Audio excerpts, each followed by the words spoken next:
Hi అండి. అందరికీ నమస్తే. నా ప్రియ సఖి పార్ట్ 2.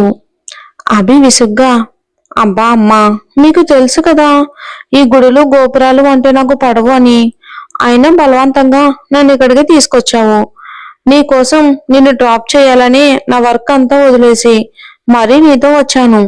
అంతేకాని నీతో పాటు ఈ పూజలు వ్రతాలు చేయడానికి కాదు. అరుంధతి అభి వాళ్ళ అమ్మగారు. అరుంధతి, ఆహా, మరి తమరు నన్ను డ్రాప్ చేసి వెళ్లకుండా ఇక్కడేం చేస్తున్నారు? ఈ పిల్లాడెవరు? అవి వీడి పేరు రాజ్మా. నీకు చిన్న మనవడు, ఇక నుంచి మనతోనే ఉంటాడు అని అరుంధతి గారితో రాజ్ గురించి మొత్తం చెప్తాడు. అదంతా విని అరుంధతి గారు బాధగా రాజ్ని చూస్తారు. మాతోనే ఉంటావు ఇక నుంచి, ఈ నానమ్మే నీకమ్మ అని అరుంధతి గారిని చూపిస్తాడు. రాజు అరుంధతి గారిని చూసి అభిని గట్టిగా పట్టుకుంటాడు. దానికి అరుంధతి గారు నవ్వుతూ రాజ్ జుట్టుని సరిచేస్తూ, భయపడకు బాబు, నేను మీ అమ్మలాంటి దాన్ని అని చెప్తుంది. చాలా రోజుల తర్వాత తనకు ఆత్మీయ స్పర్శ తగలడంతో తనకు తెలియకుండానే రాజ్ కళ్ళల్లో నీళ్లు కారుతాయి. రాజు ఏడుస్తూ నానమ్మ అని అరుంధతి గారిని పట్టుకుంటాడు. అరుంధతి గారు కళ్ళ నీళ్లతో రాజ్ని గట్టిగా పట్టుకుంటుంది ప్రేమగా. అభి వీళ్ళని చూసి సంతోషపడతాడు. ఇద్దరూ కాసేపు అలాగే ఉండిపోతారు.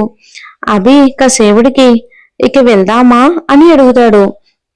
అరుంధతి గారు రాజుని ఎత్తుకుని అభిని చూసి నవ్వుతూ, కార్తీ అభి, నా మనవడికి ఇంటికి తీసుకెళ్ళాలి కదా అని అంటారు. దానికి అభి నవ్వుతూ, అలాగే మేడం గారు అని కారు తీస్తాడు. అలా ముగ్గురు తమ ఇంటికి బయలుదేరతారు. అది ఒక దట్టమైన అడవి. కొంతమంది మనుషులు చాలా కష్టపడుతూ ఆ అడవి లోపలికి వెళ్తూ ఉంటారు. అందులో ఒకడు పల్లెటూరు వాడిలా ఉన్నాడు. వాళ్ళల్లో ఒకడు ఫారెన్ వాళ్ళ ఉన్నాడు. ఇంకొకడు తెలుగువాడు. చూడగానే బాగా డబ్బు పొగరు ఉంది అన్నట్టు ఉన్నారు. మిగిలిన 5 మంది వాళ్లకు సెక్యూరిటీగా తుపాకీలు అయ్యి పట్టుకుని ఉన్నారు వాళ్ళ వెనకాలే. అలా వెళ్తూ వెళ్తూ ఉన్న వాళ్లకు ఏదో ఒక చప్పుడు వినిపిస్తుంది సడన్ గా. ఇక ఆ శబ్దానికి అందరూ ఒక్కసారిగా ఆగి వెనక్కి తిరిగి చుట్టూ చూస్తారు. అప్పటి వరకు వీళ్ళకి దారి చూపిస్తున్న అతను భయంతో ఒక్కసారిగా బిగుసుకుపోతాడు. అందరూ అతన్ని చూసి ముందుకు పద అంటారు. కాని అతను కదలకుండా అలాగే నిలబడి భయం భయంగా వీళ్ళని చూస్తూ ఉంటాడు. ఫారినర్స్ తుపాకీ పట్టుకున్న వాళ్ళ వైపు చూస్తాడు. వాళ్ళు అతన్ని చుట్టుముట్టి తుపాకీ చూపించి ముందుకు పద అంటారు. అతను ఇంకేం మాట్లాడకుండా ఇక అలాగే వణుకుతున్న కాళ్లతో ముందుకు మెల్లగా అడుగు పెడతాడు. ఇంతలో పొదల మధ్యలో ఏదో కదులుతున్నట్టు అనిపిస్తుంది. అందరూ ఆగి అటువైపు చూస్తారు. ఇంతలో ఇంకొక చోట ఉన్న పొదలు కదులుతూ ఉంటాయి. పల్లెటూరు వాడు భయంగా వీళ్ళని చూసి, వెనక్కి వెళ్ళిపోదాం పదండి సారు, ఈడికి రావడం చాలా ప్రమాదం. మీరిచ్చే సొమ్ముకు ఆశపడి వచ్చినా, కానీ ప్రాణం ఉంటే ఏదైనా చేసుకుని బతుకుతాను. నాకు మీ డబ్బు వద్దు, ఏమీ వద్దు, నన్ను వదిలేయండి సారు అని తనకు పట్టిన చెమటను తుడుచుకుంటూ వెనక్కి తిరుగుతాడు. ఇంతలో తెలుగువాడు పల్లెటూరు వాడిని వెళ్ళనివ్వకుండా చెయ్యి పట్టుకుని కోపంగా, మా దగ్గరకు వస్తే మా పని అయ్యే వరకు వదలము. మాకు కావలసింది చూపించిన తర్వాతే నువ్వు కావాలంటే వెళ్ళిపో. కాదు కూడదు అంటే ఇప్పుడే ఇక్కడే నీ ప్రాణం తీయాల్సి వస్తుంది, జాగ్రత్త అని చెప్పి తుపాకీ పట్టుకున్న వాళ్ళల్లో ఒకడి వైపు చూసి సైగ చేస్తాడు. వాళ్ళల్లో ఒకడు తుపాకీని పొదల వైపు గురిపెట్టి మెల్లగా ముందుకు వెళ్లి పొదలన్నీ కదిలిస్తాడు.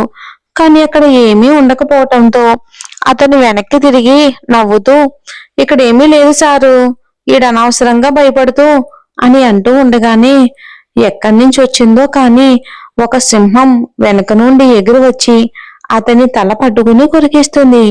అది చూసిన అందరి గుండె ఒక్కసారిగా ఆగిపోయి మళ్లీ కొట్టుకుంటుంది. ఆ పల్లెటూరు వాడు భయంతో గట్టిగా అరుస్తూ వెనక్కి తిరిగి చూడకుండా పరిగెత్తుకుంటూ అక్కడి నుంచి పారిపోతాడు. ఫారినర్ అతన్ని ఆపాలని చూస్తూ వెనక్కి తిరుగుతాడు. అక్కడ ఉన్నది చూసి ఒక్కసారిగా అతనికి ప్రాణం పోయినంత పని అవుతుంది. 29 అడుగుల ఒక పెద్ద భారీ సర్పం ఆ పల్లెటూరు వాడిని నోటితో పట్టుకుని తన కోరలను అతని శరీరంలోకి గుచ్చి ఇక కోపంతో ఊగిపోతూ ఉంటుంది. ఇప్పటి వరకు అంత పెద్ద పాముని ఎక్కడా చూడకపోవడంతో వాళ్ళందరికీ ఏం చేయాలో తెలియక షాక్ నుంచి తేరుకుని ఇంకందరూ భయంతో ఒక్కసారిగా వణికిపోతూ పారిపోవాలని చూస్తారు. ఆ సర్పం వెంటనే తన నోటిలో ఉన్న ఆ పల్లెటూరు వాడిని పక్కకి విసిరి కొట్టి ఒక్కసారిగా వీళ్ళందరినీ తన తోకతో కదలకుండా గట్టిగా చుట్టేస్తుంది అందరినీ. అప్పుడే ఎదురుగా ఉన్న సింహం ఉగ్ర రూపంతో వీళ్ళ దగ్గరకు వచ్చి కోపంతో గట్టిగా గాండ్రిస్తుంది. అందరికీ అదే వారి ఆఖరి క్షణమని అర్థమైపోయి గట్టిగా కళ్ళు మూసుకుని ఆ అమ్మవారిని తలుచుకుని క్షమించమని వేడుకుంటారు. సర్పం సింహం రెండు ఒకరినొకటి చూసుకుని వీళ్ళని చూసి గట్టిగా నోరు తెరిచి వాళ్ళందరి మీద విరుచుకు పడతాయి. వారి అరుపులతో ఆ అడవి మొత్తం దద్దరిల్లిపోతుంది. ఇందాక అక్కడే ఉన్న చెట్టు త్వరలో నుండి చూస్తున్న ఒక ఎలుక వెంటనే అక్కడి నుంచి దూరంగా వెళ్లి ఒక రాబందులా మారిపోయి ఎగురుతూ అక్కడి నుంచి దట్టమైన అడవి మధ్యలోకి వెళ్ళిపోతుంది. ఇక గుడిలో ఉత్సవాలు సంబరంగా జరుగుతూ ఉంటాయి. భక్తులు గర్భగుడిలో ఉన్న అమ్మవారిని చూడడానికి తోసులాడుకుంటూ ఉంటారు. బయట అమ్మవారిని ఊరేగించడానికి ఒక పెద్ద ఏనుగుని చాలా అంటే చాలా అందంగా అలంకరించి ఉంటారు. గుడి మొత్తం అమ్మవారి నామస్మరణతో మారు మోగిపోతూ ఉంటుంది. ఆ గుడి కుడివైపు ఉన్న పెద్ద పుట్టకు ముత్తైదువులు పాలు పోస్తూ తమ పసుపు కుంకుమలను చల్లగా చూడమని నాగరాజుని వేడుకుంటూ పూజలు చేస్తూ ఉంటారు. సన్నాయిలతో డప్పుల మేళాలతో గుడి ప్రాంగణం మొత్తం ఇసుక వేస్తే రాలనంత జనాలతో ఇక పెద్ద పెద్ద శబ్దాలతో కిక్కిరిసిపోతూ ఉంటుంది. ఆ శబ్దాలకు ఏనుగు భయపడుతూ అటు ఇటు తిరుగుతూ ఉంటే ఆ ఏనుగు యజమాని దాన్ని ఆపుతూ నియంత్రణ చేస్తూ ఉంటాడు. ఇక అలా పోసుకుంటూ ఆడుకుంటూ ఉంటారు. వారి తల్లిదండ్రులు పూజలో నిమగ్నమైపోవటంతో వీళ్ళనెవరూ పట్టించుకోరు. ఇక అలా పిల్లలు ఆడుకుంటూ ఉండగానే అందరూ పుట్టలో పాలు పోయటం కూడా చూస్తారు. వాళ్ళల్లో ఒక పిల్లాడు పుట్టను తీక్షణంగా చూస్తూ అందరినీ చూసి, అయినా పుట్టలో పాలే ఎందుకు పోయాలి, నీళ్ళు ఎందుకు పోయరు అని అడుగుతాడు. ఇంకొక పిల్లాడేమో తన ముందుకు వచ్చి అందులో పాము ఉంటుందంట, ఆ పాము చాలా ఆకలిగా ఉంటుందంట, అందుకే ఆ పాము ఆకలి తీర్చడానికని ఇలా పాలు పోస్తారంట, మా అమ్మ చెప్పింది అని చెప్తాడు. పిల్లలందరూ కూడా ఆశ్చర్యంగా నిజంగానే అందులో పాము ఉంటుందా అని అడుగుతారు. ఆ పిల్లాడు పెద్ద పెద్ద గుడ్లతో అవును ఉంది అని చెప్తాడు. ఇంకొక పిల్లాడు నువ్వు చెప్పేవన్నీ కదలే, ఆ పుట్టలో ఏ పాము ఏమీ ఉండదు, ఊరికే అబద్ధాలు చెప్తున్నావు. ఇక ఆ పిల్లాడు కోపంగా, అయినా నేనెందుకు అబద్ధాలు చెప్తాను, మా అమ్మ చెప్పిందే కదా మీకు చెప్పాను. ఇంకొక పిల్లాడు, అయితే మీ అమ్మనే నీకు అబద్ధం చెప్పింది, ఆ పుట్టలో పాము లేదు ఏమీ లేదు, అందుకే ఆ పుట్ట ఖాళీగా ఉండకుండా వీళ్ళు పాలు పోస్తున్నారు. ఇక ఆ పిల్లాడు ఇంకా కోపంగా, మా అమ్మ నాకు అబద్ధం చెప్పదు, అందులో నిజంగానే పాముంది. మళ్ళీ ఇంకొక పిల్లాడు, నువ్వెన్ని చెప్పినా మేము ఎవ్వరం నమ్మం అని అందరినీ కూడా చూస్తాడు. మిగిలిన పిల్లలు కూడా అవునవును మేము కూడా నువ్వు చెప్పింది నమ్మము అని చెప్తారు. మీరు నమ్మరా? సరే అయితే ఆ పుట్టలో నిజంగానే పాము ఉంది అని నేను మీకు చూపిస్తాను, అప్పుడైనా నమ్మండి అని చెప్తాడు. ఇంకొక పిల్లాడు, నువ్వు ముందు చూపించు, ఆ తర్వాత కావాలంటే మేము నమ్ముతాం. మిగిలిన పిల్లలు కూడా అవును అని తలలూపుతారు. ఆ పిల్లాడు అందరినీ కోపంగా చూసి కింద ఉన్న ఇసుకని తీసుకుని నేను అబద్ధం చెప్పట్లేదు అని మీకు నిరూపిస్తాను అని చెప్పి పుట్ట దగ్గరికి వెళ్తాడు. పిల్లలందరూ కూడా ఆ పిల్లాడు ఏం చేస్తాడా అని అతని వెనకే వెళ్తారు ఆతృతగా. జనాలు ఎక్కువగా ఉండటంతో ఎవరు ఆ పిల్లాడిని గమనించలేదు. ఆ పిల్లాడు మిగిలిన పిల్లలందరినీ చూస్తూ పుట్టకు నమస్కారం చేసి, వీళ్ళకు నువ్వు ఉన్నావని చూపించడం కోసం నేను ఇలా చేస్తున్నాను, నన్ను క్షమించు పాము అని చెప్పి తన చేతిలో ఉన్న ఇసుకను ఆ పుట్టలో పోసేస్తాడు. ఆ పిల్లాడు ఇక పిల్లాడు అలా చేయటంతో పిల్లలందరూ ఆశ్చర్యంగా చూస్తారు. ఆ పిల్లాడు అందరినీ చూస్తూ పుట్టని చూస్తాడు. కానీ ఎంతసేపటికి పుట్టలో నుంచి పాము బయటికి రావకపోవటంతో పిల్లలందరూ ఒకరినొకరు చూసుకుని, చూసావా, మేం చెప్పిందే నిజం, ఈ పుట్టలో ఏ పాము లేదు అని అంటూ ఉండగానే పుట్టలో నుంచి బుసలు కొడుతూ నాగపాము ఒక్కసారిగా బయటకు వస్తుంది. పాముని చూసి ఆ పిల్లలందరూ భయపడుతూ పాము పాము అని గట్టిగా అరుస్తూ పరిగెడతారు. ఇసుక పోసిన పిల్లాడు వెనక్కి తిరిగి చూడగా అక్కడ ఉన్న పాముని చూసి భయంతో వణికిపోతూ ఏడుస్తూ అరుస్తూ పరిగెడతాడు. పిల్లలు అలా పాము పాము అని ఎరవడంతో అప్పటి వరకు పుట్టకు భయపడి వాళ్ళు కూడా అరుస్తూ అక్కడి నుంచి పరిగెడతారు. అందరూ పాము పాము అంటూ పరిగెడుతూ ఉండడంతో అప్పటి వరకు భక్తితో ఉన్న జనాలంతా భయంతో పాము అని అరుస్తూ ఎవరికి తోచిన దిక్కులో వారు పరిగెడుతూ వెళ్తారు. అంతవరకు భయంతో ఉన్న ఏనుగు వాళ్ళ అరుపులకు ఇంకా భయపడిపోయి తన యజమానిని తోసేసి ముందుకు పరిగెడుతుంది. ఒక పక్క పాముని చూసిన భయంతో ఉన్న జనాలు వాళ్ళ మీదకు ఇప్పుడు ఏనుగు కూడా దూసుకు రావటంతో ఇంకా జనాలు అందరూ భయపడిపోతారు.